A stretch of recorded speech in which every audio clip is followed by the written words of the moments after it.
The Garden of Eden, the beginning of everything, based on Genesis 1-3. Before there were cities, before there were kings, before there were wars, pain, and tears, there was a garden, a perfect place, a holy place, a place where heaven touched the earth. This was the Garden of Eden. God creates a perfect world. In the beginning, God spoke, and everything came into existence. Light burst through the darkness. The sky stretched across the heavens. Oceans formed. Land rose. Trees grew. Flowers bloomed. Rivers flowed. Animals filled the earth. And God saw that it was very good. Then God said, "Let us make mankind in our image. From the dust of the ground, God formed a man, and breathed into his nostrils the breath of life. And the man became a living soul. His name was Adam. God placed Adam in a beautiful garden called Eden, a paradise filled with every tree that was pleasing to the eye and good for food. In the middle of the garden stood two special trees, the tree of life and the tree of the knowledge of good and evil. God gave Adam one command: you are free to eat from any tree in the garden, but you must not eat from the tree of the knowledge of good and evil, for when you eat of it, you will surely die. Adam walked with God. He worked the garden.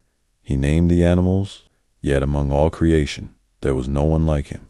So God said, "It is not good for man to be alone." And God created a woman. Her name was Eve. Together, Adam and Eve lived in perfect peace. They felt no fear, no shame, no pain. They walked with God daily. This was paradise. The serpent and the temptation. But one day, evil entered the garden. The serpent, clever, cunning, and deceptive, approached Eve. With a soft and twisted voice, he whispered, "Did God really say you must not eat from any tree in the garden?"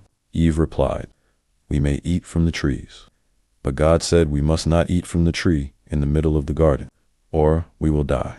The serpent smiled. "You will not surely die," he said, "for God knows that when you eat it, your eyes will be opened, and you will be like God, knowing good and evil." Eve looked at the fruit. It was beautiful. It looked delicious. It promised wisdom. She reached out and took the fruit. She ate. Then she gave some to Adam, and he ate as well. In that moment, everything changed. Eyes opened. Shame enters. Suddenly, their eyes were opened. They realized they were naked. They felt shame. Fear entered their hearts. They quickly sewed fig leaves together and hid among the trees. Later, they heard the sound of God walking in the garden, and God called out, "Adam, where are you?" Adam answered, "I heard you, and I was afraid, because I was naked, so I hid." God asked, "Who told you that you were naked? Have you eaten from the tree I commanded you not to eat from?" Adam said, "The woman you gave me, she gave me the fruit." Eve said, "The serpent deceived me." And so, sin entered the world.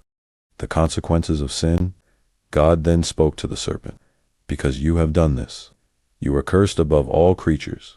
You will crawl on your belly, and there will be conflict between you and humanity." To Eve, God said, "You will experience pain in childbirth and struggle in relationships." To Adam, God said, "The ground is cursed because of you. By sweat and hard labor, you will eat your food until you return to the dust from which you were made." Sin had consequences, pain, suffering, death, yet even in judgment, God showed mercy. God clothed Adam and Eve with animal skins, covering their shame, banished from paradise. Then God said, "Man has become like one of us, knowing good and evil. He must not be allowed to reach out and take from the tree of life and live forever." So God sent Adam and Eve out of the Garden of Eden. At the entrance, God placed mighty angels and a flaming sword to guard the way to the tree of life. Paradise was lost. The world was broken, and humanity began its long journey through pain, struggle, and hope, the promise of redemption. But even in that dark moment, God gave a promise that one day a Savior would come, one who would crush the power of evil, one who would restore what was lost, one who would open the way back to God.